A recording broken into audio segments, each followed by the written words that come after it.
हाँ, नमस्ते, आदाब। आज पसमानदा विमर्श की कड़ी में आज हम जानेंगे कि मंडल कमीशन के आईने में पसमानदा मुस्लिम समाज को राष्ट्रीय स्तर पे क्या हिस्सेदारी मिली, उनकी स्थिति कैसी है और इसमें जो चीज़ें रह गई उस पे वो कौन सी बिंदु है या वो कौन से मसले हैं जिस पे आज भी बात करने की ज़रूरत है। आज हमारे बीच देश के जाने माने समाजसेवी, बुद्धिजीवी और पूर्व सांसद जनाब अली अनवर अंसारी साहब हैं, जिनसे हम लोग और हम लोगों की पहले की भी पीढ़ी बहुत सारी चीज़ें सीखती आई है। हम सर से ये जानते हैं। सर, ये बताइए कि मंडल कमीशन के आईने में पसमानदा का जो स्टेक है, उसकी हिस्सेदारी है या जो वर्गीकरण का जो सवाल है, उसको किस रूप में आप देखते हैं? कितना प्रभावित हो पाया पसमानदा मुस्लिम? बिल्कुल नगण्य है।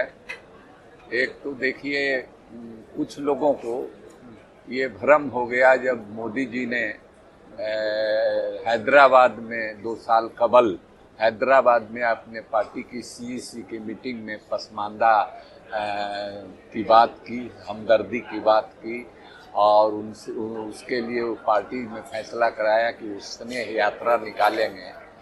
तो कुछ लोगों को, हम लोग तो समझ रहे थे कि ये जुमलेबाजी कर रहे हैं और ठगने वाली बात है, कुछ करने वाले नहीं हैं, लेकिन कुछ लोगों को था।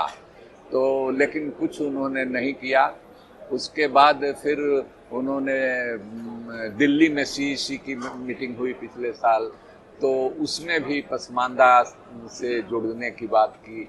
हम मंडल कमीशन के आईने में देखने की कोशिश कर वही मंडल कमीशन पसमानदा।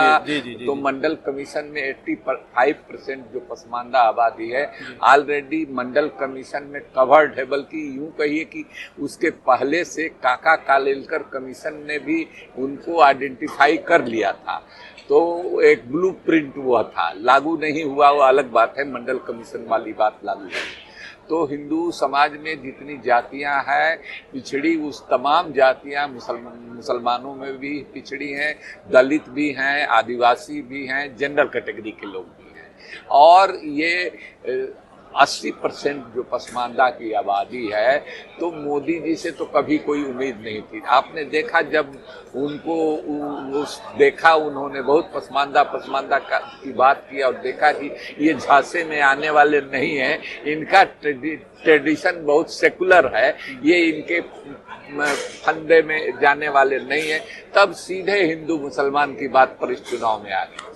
अब रही बात कि जिनको हम लोग मदद करते हैं, सामाजिक न्याय की जो बात करते हैं, जो सेकुलरिज्म की बात करते हैं, खुल करके हम लोगों ने इनको मदद की मोदी को हराने के लिए, मोदी के खिलाफ। लेकिन ये लोग भी हम लोगों को हिस्सेदारी नहीं दे रहे हैं। इसकी वजह एक तो ये है कि डर है कि अगर हम ज़्यादा मुसलमानों को देंगे तो कहीं हिंदू नाराज हो जाएंगे, टिकट देंगे तो उनकी बात करेंगे, उन पर हुए हमलों के खिलाफ आवाज़ बुलंद करेंगे तो हिंदू कहीं ये मत हो जाए।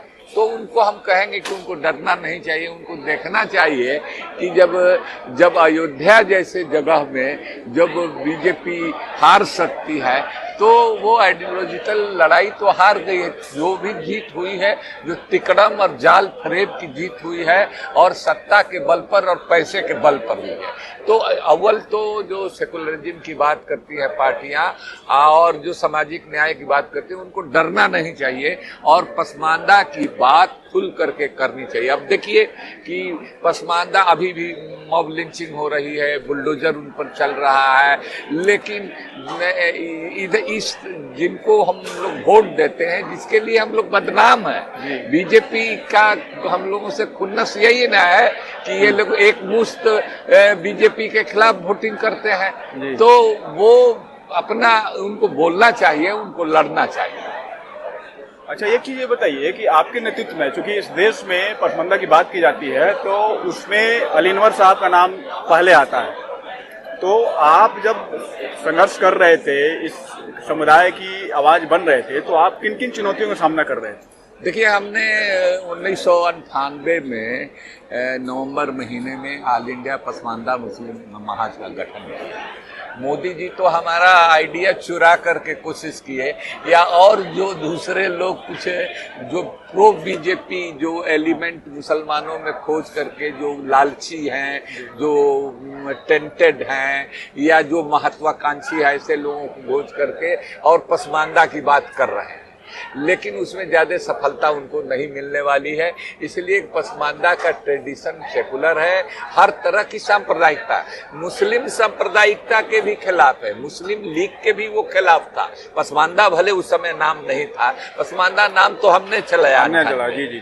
तो वो जाहिर है कि उसके पास में हम लोग आने वाले नहीं हैं, लेकिन सेकुलर पार्टियों को और सामाजिक न्याय की बात करने वाली पार्टियां जो अभी उनको हम लोगों को नजरअंदाज करना चाहती हैं, तो हम लोग उनको चेताना चाहते हैं कि हम लोगों को नजरअंदाज कीजिएगा तो हम लोग भी नजर से उतारना जानते हैं। बिल्कुल, नजर से उतार देंगे तो फिर वह चिराग गुल हो जाए। बिल्कुल सही बात है। लेकिन इसमें आप ये चीज एक बताइए सर कि अभी बिहार में जो जाति जनगणना हुई, तो जाति जनगणना के आईने में यदि देखा जाए पसमानदा की भागीदारी और पसमानदा को जो हक हुकूक का सवाल है, तो उस पे आप किस तरीके से प्रतिक्रिया देना चाहेंगे? देखिए, हमको फक्र है, इस बात का फक्र हासिल है कि जाति जनगणना की बात सबसे पहले पार्लियामेंट में 2009 में 18 दिसंबर को हमने उठाई। उसके बाद 2010 में जाकर के लालू जी ने, मुलायम सिंह जी ने, शरद जी ने, ये लोग मिल करके लोकसभा ने,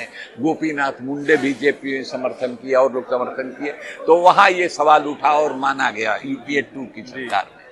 लेकिन मैं उनसे पहले से उठाते रहा। हाँ। बिहार में जब शुरू हुआ तो हम लोगों ने पूरा प्रचार करके और ये किया, और उसका नतीजा बढ़िया आया, सब आया कि वाकई पसमानदा की हालत बहुत खस्ता है, उनको मदद की जरूरत है, उनमें दलित भी हैं, ये सब चीजें आ गई हैं।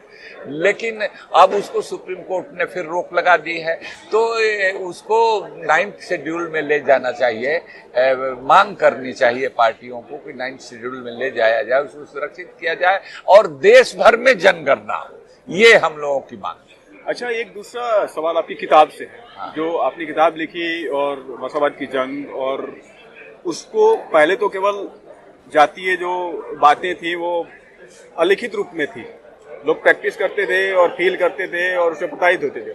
आपने पहली बार उसको लेके और दस्तावेजीकरण कर दिया, तो जो एक अभिजात वर्ग है जो मुस्लिम की राजनीति करता था या माइनॉरिटी की बात करता था, वो कहता था कि सब हम एक हैं, तो उस किताब के बाद क्या प्रतिक्रिया आई? आपको क्या क्या चीज झेलने पड़ी? बहुत चीज झेलना पड़ा। हमारे साथियों पर हमले हुए कई जगह, सच्चर कमेटी के सुनवाई के समय हम लोगों पर हमला हुआ, किसी का सर फूटा, किसी का दांत फूटा, किसी का हाथ टूटा, तो लेकिन हम लोग अपने लड़ाई भिड़ाई से बचते हुए, कुछ बर्दाश्त करते हुए, केस मुकदमा में नहीं जाते हुए, अपने मिशन के लिए को हम लोग आगे बढ़ाते रहे, आगे ले जाए। जी। अच्छा, ये एक चीज आप बताइए कि ये मंडल कमीशन की सिफारिशों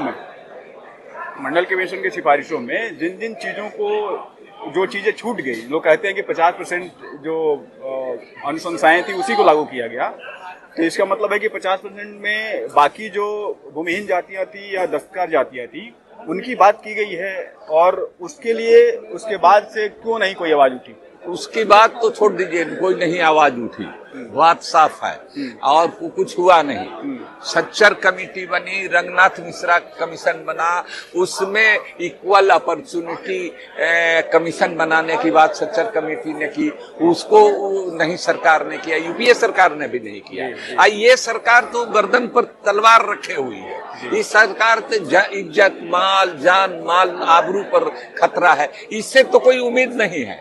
हम उनसे, जिनसे उम्मीद है हमारी व्यवस्था और जिनको हम मदद करते हैं, वो भी अभी डरे हुए हैं, इतने पता नहीं क्यों डरे हुए हैं, तो उनसे भी हम कहना चाहते हैं कि हमको टेकन फॉर ग्रांटेड मत लीजिए। अच्छा, एक चीज जो आप बोल रहे हैं सर, इसी से जोड़ते हैं हम, क्या ऐसा लगता है कि वो लोग जब जो सामाजिक न्याय वाली पार्टियां हैं अपने अंदर की जो जातीय उत्पीड़न की बात है या उनकी हिस्सेदारी की बात है आपस में, वो तो करते हैं। हाँ। लेकिन मुस्लिम के अंदर जैसे ही आते हैं तो हाँ। इधर की जाति की बात नहीं करके केवल धर्म की बात करने लगते हैं। मुस्लिम को मोनोलिथ होमोजेनस एक ब्लॉक में चाहते हैं कि हम हमको वोटिंग करें, इसी डर से। तो उसमें जो पसमानदा कम्युनिटी के लोग हैं ये क्यों नहीं ये सवाल उठाते हैं कि नहीं नहीं, हमको हम एक लोग ग्रुप सवाल में उठाते हैं, मतलब आप तो उठाते रहे, लेकिन आपके जो मूवमेंट के लोग हैं, मूवमेंट के लोग उठाते हैं, लेकिन वो उनके पार्टियों में वो जगह नहीं देते हैं। तो वो क्यों नहीं उनके पार्टियों में भी गैर पसमानदा ही उनको उनके सलाहकार हैं, उनके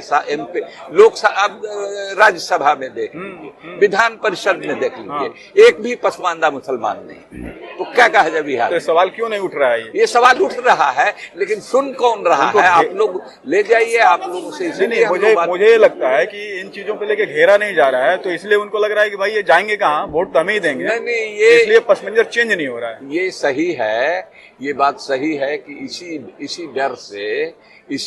इसी डर से कि कहीं मुस्लिम वोट में बंटवारा मत हो जाए पसमानदा से। लेकिन पसमानदा जो शब्द है वो तो रिलीजन न्यूट्रल है, हाँ, कास्ट न्यूट्रल है। बिल्कुल। पसमानदा नाम की न तो कोई जाति है न कोई धर्म है। जी। तो हिंदू, मुस्लिम, सिख, ईसाई सब में पसमानदा है, वर्गीकरण तो इनको डरना नहीं चाहिए। बल्कि अगर ये लोग करेंगे, कांग्रेस और समाजवादी या राजद, ये लोग पसमानदा की बात करेंगे, तो बीजेपी इन पर जो आरोप लगाती है तुष्टीकरण का, वो भी आरोप खत्म हो जाए। बिहार इसका बड़ा उदाहरण है।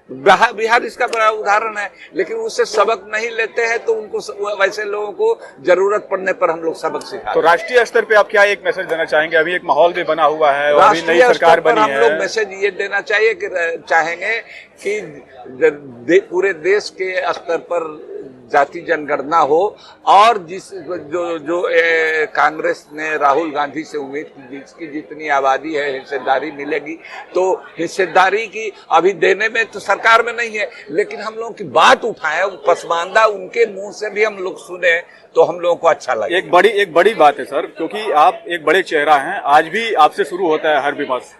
हम लोगों को लगा था, बहुत सारे लोगों को ये लग रहा था कि हो सकता है इस बार आपको कोई पार्टी, जो सेकुलर पार्टियां हैं, वो आपको राज्यसभा भेजे या एक बड़े कोई जिम्मेवारी दे, लेकिन किसी ने इस पे संज्ञान नहीं लिया। इसका मतलब है कि उसको ये लग रहा है कि आपका जो काम था या एक वैलिड जो आपने लाइन खींचने का काम किया, उसका कोई रेलेवेंस नहीं है सोसाइटी में। हम लोगों को नजरअंदाज करने की कोशिश हो रही है, इसको हम लोग महसूस कर रहे हैं, लेकिन अपने तरीके से और सही समय पर हम लोग ऐसे लोगों को भी जरूरत पड़ेगी तो सबक सिखाएंगे। जी, ठीक है।